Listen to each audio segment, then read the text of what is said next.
द्वितीयं सूक्तम्। वाया हिकर्षते मे सोमारं पिता येषां पारिश्रुदेहवन् वाया उक्ते विर्जरन्ते त्वामश्चाजरितारः सुतसोमाहर्पितः वायो तव प्रपृञ्चति तेनाजिगातिदाशुषे रुचे सोमपीतये इन्द्रवायु इमे सुता उपप्रयो विरागतम् इन्दवो वामुषन्ते वायमिन्द्रस्य चेतसुतानं वाजिनीवसु वायातमुपद्रवत् वायमिन्द्रस्य संवदायातमुपनिष्कृतम् अक्ष्मित्था धियानरा नेत्रं मुवे पूतदक्षं वरुणं च निषादसम् इयं कृता जिंसादन्ता ऋतेन मित्रा वरुणा वृता वृथा वृतस्पृशा ऋतुं म्रियन्तमासाते तवीनो मित्रा वरुणा तुमियाता वृक्षया दक्षं ददाति अपसम्।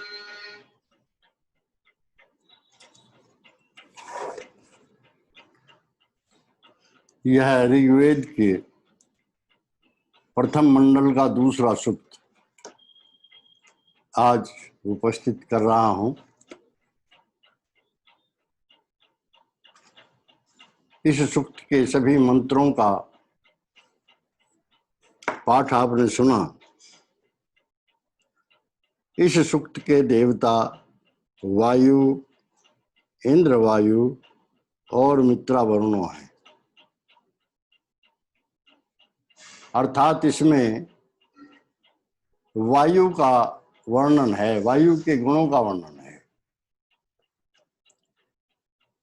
अग्नि की तरह ही यहाँ भी वायु ईश्वरवाची भी है और भौतिक वायुवाची भी है। यह ईश्वरवाची क्यों है? क्योंकि वायु का अर्थ है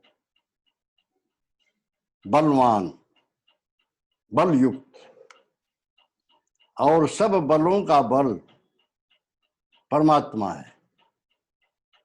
तो इन मंत्रों में यह बताया गया है कि वह वायु रूप परमात्मा कैसा है और ये भौतिक वायु क्या है, इसके क्या क्या गुण हैं, यह इन मंत्रों में बड़े सुंदर ढंग से परमात्मा ने जनाया है। पहला मंत्र है वायवायाहि दर्शता में सोमा अलंकृता तेषां पायश्रुति हवम। हे ज्ञान से देखने योग्य। पहली बात, कौन? परमात्मा। परमात्मा क्या है? ज्ञान से देखने योग्य। वह इन भौतिक चक्षुओं से नहीं देखा जाता, वह इंद्रियों के द्वारा नहीं देखा जा सकता, न जाना जा सकता। इंद्रियातीत इसीलिए परमात्मा को कहा जाता है।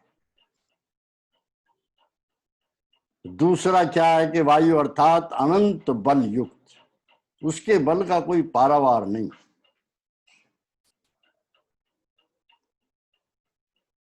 वह सबके प्राण में, अर्थात जैसे प्राण इस शरीर को जीवन प्रदान करते हैं, सारे प्राणियों के जीवन का आधार वही परमात्मा है। इस प्रत्यक्ष अर्थात संसारी पदार्थों को सुशोभित कर रहा है। आप भी उन पदार्थों के रक्षक हैं, इससे उनकी रक्षा भी कीजिए और हमारी स्तुति को सुनिए। यह परमात्मा से प्रार्थना है। स्तुति कहते हैं जो हम आपके गुणों का गान कर रहे हैं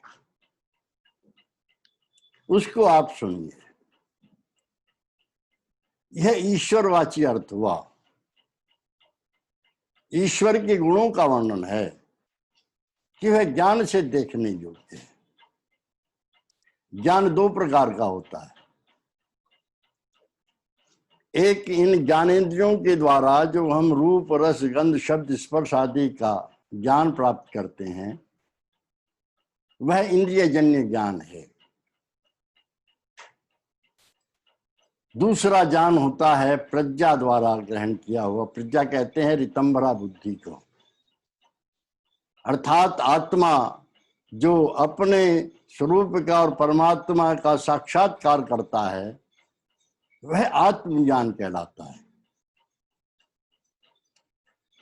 वह आत्मा के द्वारा जानने योग्य है, इन स्थूल इंद्रियों के द्वारा नहीं, क्योंकि इनके अंदर जो गुण काम कर रहे हैं वो उसी की सामर्थ्य से काम कर रहे हैं। आंखों से इसलिए नहीं देखा जा सकता क्योंकि आंखें उसी की सामर्थ्य से देख रही हैं। कानों से इसलिए नहीं सुना जा सकता क्योंकि कान उसी की सामर्थ्य से सुनने का काम कर रहे हैं। वह मन से मनन में इसलिए नहीं आ सकता क्योंकि मन उसी की शक्ति से काम करता है। यह केनोपनिषद के अंदर हमें बड़ा स्पष्ट बताया गया है। वह अनंत बल युक्त है। यह जो भी वायु में, अग्नि में जो बल है, इस बल का आधार वह परम पिता परमात्मा है। और बल तीन प्रकार का होता है, एक शरीर का बल, दूसरा समाज का बल, तीसरा आत्मा का बल। इन तीनों बलों का देने वाला परमात्मा है। शरीर के अंदर जो बल है यह परमात्मा का दिया हुआ है, अन्यथा हम तो जो खाते हैं वह तो रस, मांस, मज्जा आदि, रुधिर आदि बन जाता है। लेकिन शरीर के अंदर जो शक्ति रूप पाती है वह प्राण के द्वारा, और प्राण क्या है? वह परमात्मा द्वारा स्फूर्त शक्ति है शरीर के अंदर। वह सारे संसार के पदार्थों को अलंकृत कर रहा है। देखो, इस सृष्टि के अंदर आप ध्यान से देखेंगे तो आपको हर चीज अपने आप में अनूठी दिखाई देगी। जंगली पेड़ पौधों के पत्तों को भी आप देखेंगे तो उनमें जो बनावट है, उनका जो रंग रूप है, अनूठा है। ये सब परमात्मा की आभा छलक रही है, सबको शोभित कर रहा है। यह तो परमात्मा के विषय में वर्णन हुआ। अब भौतिक वायु क्या है, उसकी गुणों का क्या वर्णन है? वह स्पर्श आदि गुणों के द्वारा जाना जाता है। हमारे 5 सूक्ष्म भूत हैं जिन्हें तन्मात्र भी कहते हैं। वे हैं स्पर्श, घ्राण, रस और गंध। ये सारे के सारे 5 महाभूतों के आश्रित रहते हैं, 5 महाभूतों में रहते हैं। आकाश में शब्द रहता है, वायु में स्पर्श रहता है, अग्नि में रूप रहता है, जल में रस रहता है और पृथ्वी में गंध के साथ ये चारों रहते हैं।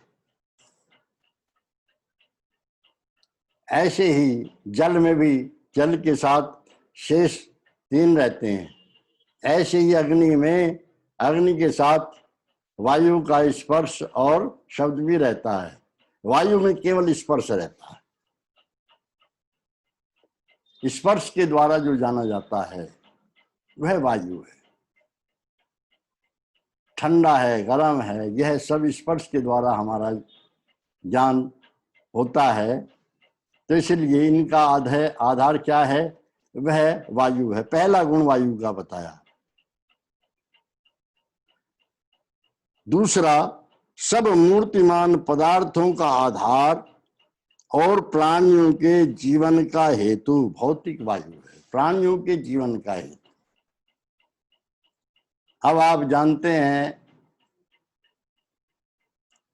कि व्यक्ति पड़ा हुआ है निश्चेष्ट, कोई हरकत नहीं, कोई शरीर में क्रिया नहीं, जड़वत पड़ा है, लेकिन प्राण चल रहे हैं, उसको मृत घोषित नहीं किया जा सकता। मृत घोषित कब किया जाएगा? जब उसकी श्वसन क्रिया, सांस चलना बंद हो जाएगा। अन्यथा उस समय तक क्या कहेंगे, कोमा में है भाई, लेकिन जीवित है। उसको अभी जलाया नहीं जा सकता, उसकी सेवा कर रहे हैं, उसको दवाई दे रहे हैं, सब कुछ ठीक होने की आशा में कर रहे हैं। इसलिए जीवन का आधार क्या हुआ? वायु।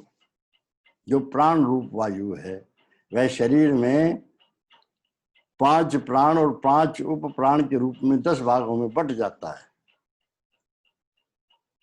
और सबसे बड़ी बात कही, यह वायु क्या है?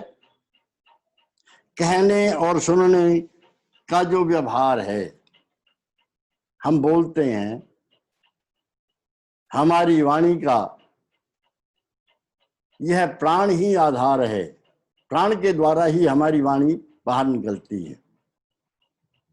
तो बोलने का वायु और सुनने का, कई लोग कहते हैं सुना तो श्रोत्र के द्वारा जाता है, कान के द्वारा। उनका ठीक है, लेकिन जो शब्द निकल करके चलता है और वह शब्द कान तक पहुंचता है, उसका आधार क्या है? शब्द बोला और कान तक पहुंचा, उसका आधार वायु है। अब आप विचार कर सकते हैं कि कितना बड़ा विज्ञान और परमात्मा के कैसे अनूठे गुणों का व्याख्यान इन मंत्रों के अंदर किया गया है। भावार्थ इसका क्या है कि जैसे परमेश्वर के सामर्थ्य से ये सारे पदार्थ जो हमें भोग प्रदान करते हैं, ये प्रदान किए गए, सुशोभित हैं।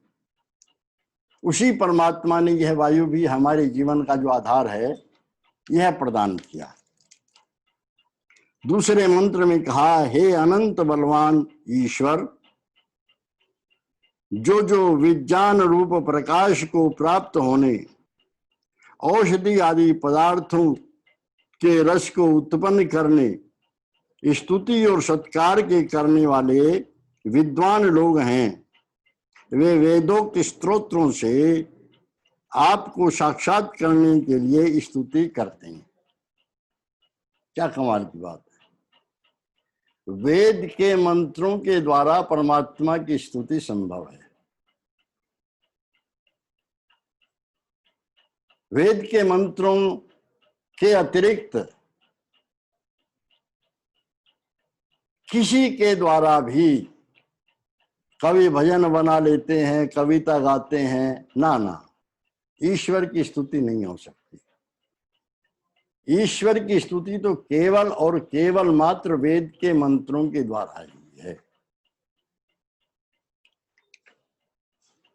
या जो वेद के मंत्रों में उसकी स्तुति की गई है, उसका जो वर्णन करते हैं दूसरे हिंदी आदि में, वह भी वेद ही है। भाषांतर हो गया, कोई बात नहीं। क्यों? क्योंकि परम पिता परमात्मा ने स्वयं ही अपने स्वरूप का जो ज्ञान दिया, वही यथार्थ स्वरूप है। दूसरे किसी ने जो उसके विषय में कहा, वह उसका स्वरूप नहीं हो सकता। इसीलिए हमारे सारे दर्शनों में, सब उपनिषदों में, सब जगह एक ही घोषणा की कि हम जो ईश्वर के संबंध में बता रहे हैं, वह वेद के आधार पर बता रहे हैं। श्री कृष्ण जी ने भी गीता में यही कहा है, अर्जुन, जो वेद में प्रतिपादित ईश्वर का स्वरूप है, अब तुझको वह जनाता हूं। तो स्तुति करते हैं, और स्तुति करने के लिए सहारा किसका लेते हैं? प्राण का। क्योंकि जब हम साधना करते हैं तो साधना के लिए परम पिता परमात्मा के सानिध्य को प्राप्त करने के लिए जो योग के 8 अंग है उनमें प्राणायाम भी एक महत्वपूर्ण अंग है। उस प्राणायाम के बाद ही इंद्रियां अपने विषयों से हटने के समान होकर के प्रत्याहार उसको कहते हैं, फिर धारणा ध्यान समाधि लगती है। वहां भी प्राण की भूमिका उत्तम होती है, क्योंकि स्तुति में ओम के जाप का बड़ा भारी महत्व है और वो उसमें सारे परमात्मा के गुणों का वर्णन हो जाता है। आकार उकार मकार से परमात्मा के सारे गुणों का वर्णन हो जाता है। तो इसलिए मंत्र आगे कहता है, हे वेद विद्या के प्रकाश करने वाले परमेश्वर, आपकी सब विद्याओं के संबंध से विज्ञान का प्रकाश करने और अनेक विद्याओं के प्रयोजनों को प्राप्त करने हारी चारों वेदों की वाणी है। सो जानने योग्य संसारी पदार्थों के निरंतर विचार करने तथा निष्कपटता से प्रीति के साथ विद्या देने वाले पुरुषार्थी विद्वान को प्राप्त होती है। यह वेद विद्या जो परमात्मा ने दी है, यह किसको प्राप्त होती है? जो निष्कपट होता है और प्रीति के साथ दूसरों को विद्या देता है। छल कपट से नहीं, कुछ हड़पने के लिए नहीं, प्रीति के साथ। परमात्मा की आज्ञा है कि उसकी वाणी को हम दूसरों तक पहुंचाएं, स्वयं भी उसका अनुगमन करके हम सुख प्राप्त करें, ऐसे दूसरों को भी प्रेरित करें कि परमात्मा की दी हुई चारों वेदों की वाणी को आप लोग सुनो और सुन करके उससे लाभान्वित हो। तो इस प्रकार जो पुरुषार्थी विद्वान होते हैं, पुरुषार्थ करने वाले, धर्म अर्थ काम और मोक्ष, इसके लिए काम करने वाले लोग ही वेद का उपदेश करने के अधिकारी होते हैं, अन्य नहीं।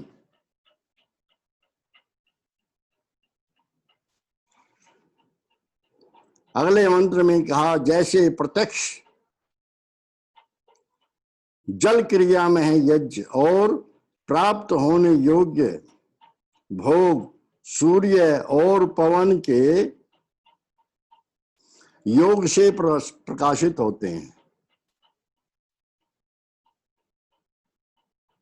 या इंद्र शब्द के लिए ऋग्वेद के मंत्र का प्रमाण है, क्योंकि वहां इंद्र जो है वो सूर्य लोक के लिए आया है। इंद्र के अनेक अर्थ होते हैं वेद के अनुसार। इंद्र राजा को भी कहते हैं, इंद्र जीवात्मा के लिए भी आया है, इंद्र वायु के लिए भी आया है, यहाँ इंद्र परमेश्वर के लिए भी है, क्योंकि इंद्र का अर्थ ऐश्वर्यशाली। अब आप सब जानते हैं, साधारण मनुष्य भी जानते हैं कि इंद्र को देवताओं का राजा कहा जाता है। देवता कौन है? जो देते हैं, प्रकाशमान है, जो ऐश्वर्यशाली हैं, उन सब में सर्वोपरि जो है वह इंद्र कहलाता है। सो अपने आकर्षण तथा पदार्थ खींचने के सामर्थ्य से, अब आप जरा ध्यान से सुनिए इन बातों को। लोग कहते हैं कि गुरुत्वाकर्षण का आविष्कार एक न्यूटन नाम के व्यक्ति ने किया। अब न्यूटन कब हुआ और ये वेद का ज्ञान कब का है? गुरुत्वाकर्षण का सिद्धांत तो वेदों में सृष्टि के प्रारंभ में परमात्मा ने दे दिया था। अब हम वेदों को न पढ़ें तो इसमें कोई क्या करे? अब लोग कहते हैं कि ये न्यूटन ने देखा पेड़ से टूट करके फल नीचे गिर रहा है, गेंद ऊपर उछाली तो नीचे आ रही है। तो इस क्रम को देखकर उसने विचार किया कि ये ऊपर की चीजें सारी नीचे क्यों आती हैं। इस आधार पर उसने गुरुत्वाकर्षण का पता लगाया कि पृथ्वी में गुरुत्वाकर्षण है। स्वामी दयानंद जी ने इस पर एक प्रश्न उपस्थित किया कि भाई एक बात बताओ, दुनिया का कौन सा ऐसा व्यक्ति है जो इस क्रिया को नहीं देखता कि पेड़ से फल टूट करके पृथ्वी की तरफ आता है और गेंद को यदि हवा में उछालो तो वो भी पृथ्वी की ओर आ जाती है। जो भी चीज हम हवा में छोड़ते हैं सब पृथ्वी की ओर आ जाती है। किंतु सबके मन में ये प्रश्न क्यों नहीं उत्पन्न होता? कमाल की बात, सबके मन में क्यों नहीं होता? तब इसका उत्तर स्वामी जी ने स्वयं दिया कि देखो भाई, ये हमारे अंतःकरण में संस्कार पड़े होते हैं पूर्व जन्मों के। तो जिन्होंने पूर्व जन्मों में इस प्रकार का ज्ञान प्राप्त किया वह सुप्त अवस्था में पड़ा हुआ, लेकिन घटना को देखते ही उद्दीपन प्राप्त होते ही वह उद्दीप्त हो जाता है, जागृत हो जाता है। एक व्यक्ति को ढक्कन उछलता हुआ दिखाई दिया, वो संस्कार जागृत हो गया, उसने रेल के इंजन का आविष्कार कर दिया। ऐसा नहीं है कि ये अकस्मात हो गया। अकस्मात तो हमको लगता है, क्योंकि सृष्टि के प्रारंभ में जो ज्ञान दिया, जो विद्या प्रसारित हुई, वह हमारे अंतःकरण में निरंतर पड़ी रहती है और आगे बढ़ती रहती है। अगले जन्म में जाकर के वही संस्कार मिले तो जागृत हो गए पूर्व संस्कार और उसने उसी क्षेत्र में कार्य करना प्रारंभ कर दिया। यथार्थ ये है कि गुरुत्वाकर्षण का सिद्धांत हमारे वेदों में है, क्योंकि यहां भी ये कहा कि सूर्य ने अपनी प्रकाशमान किरण तथा पृथ्वी आदि लोक अपने आकर्षण अर्थात पदार्थ खींचने के सामर्थ्य से पुष्टता के साथ स्थित करके धारण किए हैं। ये जो ग्रह सूर्य के चारों ओर चक्कर लगाते हैं, ये सूर्य के आकर्षण से ही ठहरे हुए हैं, नहीं तो कोई खंबा नहीं है, कोई आधार नहीं है पृथ्वी का जिससे टिके हुए घूम रही है, दूसरे लोग लोकांतर घूम रहे हैं। ये सब सूर्य के आकर्षण से। सूर्य किसके आकर्षण से? वह परमात्मा के आकर्षण से। यह सब चक्र चल रहा है।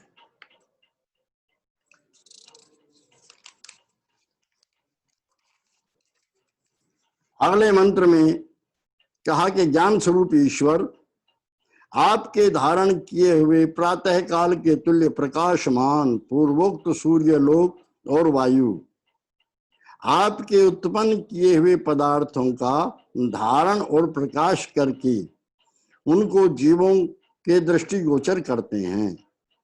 इसी कारण वे शीघ्रता से उन पदार्थों के समीप होते रहते हैं। अब सूर्य प्रातः काल उसकी किरणें पृथ्वी पर आती हैं, उसी के साथ में प्राण की प्रबलता होती है। आज का विज्ञान भी कहता है कि जब सूर्य निकलता है तब शुद्ध वायु बहता है, उसी के साथ में सब जीव जागृत हो जाते हैं और अपने अपने कार्य में लग जाते हैं। कई लोग कहते हैं कि बहुत सारे जीव हैं जो जब सूर्य अस्त हो जाता है तब जागृत होते हैं। मैंने कहा हाँ, उनको निशाचर कहते हैं। निशाचर का अर्थ होता है रात्रि में विचरण करने वाले, अर्थात राक्षस। असुर भी उनको कहा गया है। देव और मनुष्य तो सूर्य उदय होने के बाद ही कार्य में लगते हैं। रात्रि तो भोग का काल कहलाता है, आराम का काल कहलाता है। अगले मंत्र में कहा है सबके अंतर्यामी ईश्वर जैसे आपके धारण किए हुए संसार के सब पदार्थों को प्राप्त कराने वाले अंतरिक्ष में स्थित सूर्य का प्रकाश और पवन है। शीघ्र गमन से धारण पालन वृद्धि और क्षय हेतु से सोम आदि सब औषधियों के रस को उत्पन्न करते हैं। भ्रांति से बहुत सारे लोग ये प्रचार करते हैं कि वेदों में जो सोम रस का वर्णन है, सोम शराब को कहा गया है। ये भ्रांति है और ये मिथ्या प्रचार है। वेद में सोम का बड़ा वर्णन आया है, लेकिन सोम नाम की औषधि है। सोम चंद्रमा को भी कहा गया है, सोम बल को भी कहा गया है, सोम आनंद को भी कहा गया है। मध्य को कहीं भी सोम नहीं कहा गया वेद में। तो यहां भी कहा सोम आदि औषधियों के रस को उत्पन्न करते हैं। कौन? सूर्य और पवन। उसी प्रकार शरीर में रहने वाले जीव और प्राणवायु उस शरीर में सब धातुओं के रस को उत्पन्न करके धारण पालन वृद्धि और क्षय हेतु से सब अंगों को शीघ्र प्राप्त होकर धारण करने वाली बुद्धि और कर्मों से कर्मों के फलों को प्राप्त होते हैं। अब वेद की गहराई में आप उतरते जाएंगे तो आपको बड़ा आनंद आएगा। जठराग्नि जो भोजन हम करते हैं उसके अंदर रस पैदा करके उसको पचाती है, किंतु वह शरीर के अंदर किसके द्वारा पहुंचता है? यह वायु 5 भागों में विभक्त हो जाती है शरीर में जाकर के, जिन्हें 5 प्राण कहते हैं। प्राण, अपान, व्यान, उदान और समान। इनमें जो प्राण है वह मुख के भाग में कार्य करता है, अपान नाभि से नीचे काम करता है, समान पाचन क्रिया में काम करता है, रस बनाता है जो हम भोजन करते हैं। लेकिन व्यान प्राण जो 72 करोड़ नस नाड़ियां हमारे शरीर में फैली हुई हैं, हृदय से निकल करके मस्तिष्क से निकल करके कितनी नाड़ियां हैं? 72 करोड़। प्रश्नोपनिषद में बड़ा स्पष्ट वर्णन है। उन 72 करोड़ नाड़ियों में व्यान प्राण गमन करता है और यह व्यान प्राण ही सारे प्राप्त हुए रस को सब जगह पहुंचाता है। जहां जिसका जो योग्य आहार है वहां उसको पहुंचा देता है। यही व्यान प्राण शरीर के किसी भी अंग में कुछ हो जाने पर उसकी सूचना मस्तिष्क में विद्यमान, हृदय देश में विद्यमान आत्मा तक पहुंचाता है। कांटा लग जाए पैर के अंगूठे में तो यह व्यान प्राण के द्वारा, जिसको ज्ञानवाही तंतु कहते हैं आज के साइंटिस्ट, वह वहां तक उस सूचना को पहुंचाता है। तो ये क्रम कैसा विचित्र बनाया परमात्मा ने। सारे वायु, अग्नि, जल, पृथ्वी सारे एक दूसरे के विरोधी हैं, लेकिन सारे मिलजुल करके काम करते हैं। अग्नि वायु का विरोधी है, जल अग्नि का विरोधी है, पृथ्वी जल की विरोधी है, लेकिन सारे के सारे साथ मिल करके काम करते हैं। एक को अगर अलग कर दो तो सब कुछ समाप्त हो जाएगा। यह परमात्मा की ऐसी विचित्र रचना है। हे विद्या का चाहने पवित्र बल, सब सुखों के देने व ब्रह्मांड और शरीर में रहने वाले सूर्य तथा रोग और शत्रुओं का नाश करने व शरीर के बाहर और भीतर रहने वाले प्राण और अपान रूप वायु को प्राप्त होके, अर्थात बाहर और भीतर के पदार्थ जिस जिस विद्या के लिए रचे गए हैं उन सब का उसके लिए उपयोग करें। यह है, बड़ा स्पष्ट अर्थ है, इसमें कुछ समझाने की आवश्यकता नहीं। परमात्मा ने जो कुछ रचा है वो जीव के भोग के लिए रचा है। जीव जानेगा उनके गुणों को, उनके तत्वों को, कैसे उनका उपयोग करना है, उसी के आधार पर वह उनका उपयोग करेगा। यही इस मंत्र के अंदर कहा है, ऋतेन मित्रावरुणा। ऋतेन कहते हैं सत्य स्वरूप ब्रह्म के नियम में बंधे हुए, ब्रह्म ज्ञान बढ़ाने, जल के खींचने और वर्षाने ब्रह्म की प्राप्ति कराने में निमित्त तथा उचित समय पर जल वृष्टि के करने वाले पूर्वोक्त मित्र और वरुण अनेक प्रकार के जगत रूप यज्ञ को व्याप्त होते हैं। मित्र और वरुण ये दोनों वायु के नाम हैं। ये जो कुछ भी हम यज्ञ करते हैं, यज्ञ में पदार्थ डालते हैं, यज्ञ का आपको पता है कि घी और सामग्री में भी 4 प्रकार के पदार्थ होते हैं, सुगंधि कारक, रोगनाशक, बलवर्धक और इन चारों प्रकार के पदार्थों को मिलाकर के सामग्री बनाई जाती है। घी के साथ में आहुति दी जाती है। वह वायु के द्वारा सूर्य की रश्मियों के साथ मिलकर के आकाश में जाती हैं और वहां से फिर वर्षा के द्वारा भूमि पर आती हैं।